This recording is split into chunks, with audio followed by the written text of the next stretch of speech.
सब लोगों का फ़ायदा कर रहा हो, नुकसान किसी का किए बगैर। तो जैसे कि अभी हमने देखा अपनी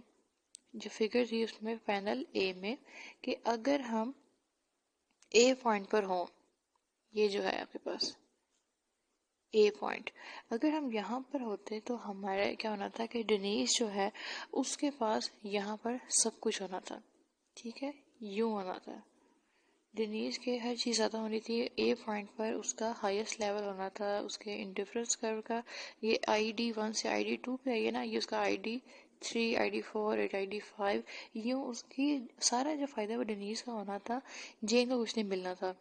तो अगर आप यहाँ से मूव करना चाहेंगे आगे की तरफ, तो उसका मतलब है कि आप जो डेनीस है उसकी पॉकेट से पैसे या कोई चीज़ फ़ायदे निकाल कर आप आगे मूव करेंगे, तो उसमें ये होगा कि आप एक शख्स को हार्म किए बगैर दूसरे का फ़ायदा नहीं कर सकते। तो वो यही बताने की कोशिश कर रहे हैं कि आप ये भी जो पॉइंट है, ये इसको आप पेरेटो एफिशिएंट तो कह सकते हैं या आप इसको इक्विलिब्रियम तो कह सकते हैं, लेकिन आप गवर्नमेंट को क्या ये पॉइंट यूज़ करना चाहिए या कोई और पॉइंट यूज़ करना चाहिए? क्योंकि इस ए पॉइंट के बाद तो मजीद कोई ट्रेड का चांस नहीं है। डेनीज जो है अपने बेनिफिट को कम होना कबूल नहीं करेगी। सेकेंडली, अगर आपके पास ऐसा पॉइंट आए जहाँ पर इनिशियल जो एलोकेशन है, जो इनिशियल एंडोमेंट है, वो एफ पर ही हो, एफ जो कि हमें ट्रेड के बाद जाके मिल रहा था, जहाँ पे दोनों के इंफ्लुएंस कर्व टेंजेंट हो रहे थे, अगर हम शुरुआत ही वहाँ से करें, इनिशियल एंडोमेंट ही एफ हो, तो आपको ऑलरेडी आप कंपैरेटिव इक्विलिब्रियम पर होगे, आप इसके अलावा कहीं इर्द गिर्द मूव नहीं कर सकते। सेकेंडली, जिस वक्त आप इन ई रहे थे, जहाँ पर आपका जो थी, यहाँ पर लिखा हुआ है, वहाँ पर ई से एफ की तरफ मूव करना था, तो ऐसा मतलब है कि फर्स्ट जो आपकी एलोकेशन थी वो अप्रोप्रिएट थी। ई पर एंडोमेंट की जो फर्स्ट एंडोमेंट अप्रोप्रिएट होना ज़रूरी थी,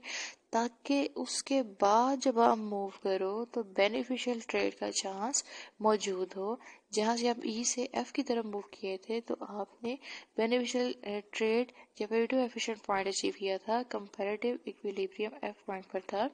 और दोनों के जो थे टेंजेंसी थी दोनों के इंटरफ्रेंस कर्व्स की।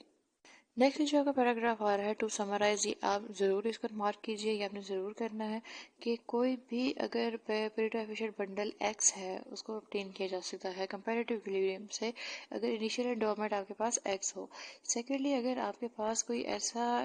कोई और है, फर्स्ट एंडोमेंट आपकी इनिशियल एंडोमेंट कोई और थी, लेकिन वो पॉइंट था जहाँ से आपके इस एक्स पेरेटो एफिशिएंट पॉइंट वाला भी,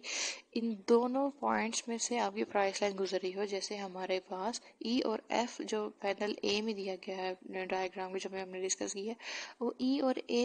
एफ दोनों में से आपकी प्राइस लाइन गुजर रही है, तो दोनों प्राइस जो है, सॉरी दोनों पॉइंट जो है वो आपके लिए वो शो कर रहे हैं कि इनिशियल जो आपकी एंडोमेंट ई थी वो अप्रोप्रिएट थी, जिसने पॉसिबल बनाया आपके लिए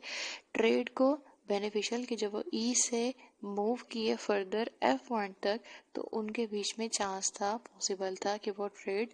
कर सकते थे और फ़ायदा हो सकता था। तो आपकी जो सेकंड थ्योरम था वेलफेयर इकोनॉमिक का, वो ये था कि पेरेटो एफिशिएंट इक्विलिब्रियम हासिल किया जा सकता है कंपटीशन से, given an appropriate endowment. Endowment क्या होती है? जो पहली इनिशियल आपकी डिस्ट्रीब्यूशन ऑफ वेल्थ होती है उसको कहा जाता है एंडोमेंट। तो जनाब जो वेलफेयर थ्योरम है फर्स्ट, वो आपको बताता है कि किस तरह से जो कंपटीशन है उससे वेलफेयर हासिल, एफिशिएंसी हासिल होती है कंपटीशन के ज़रिए।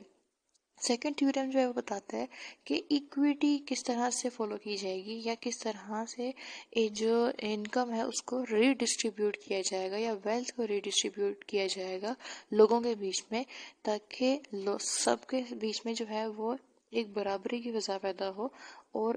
अप्रोप्रिएट रिडिस्ट्रीब्यूशन हो सके एंडोमेंट्स की। तो यहाँ पे आपका जो टॉपिक है कंप्लीट हो गया।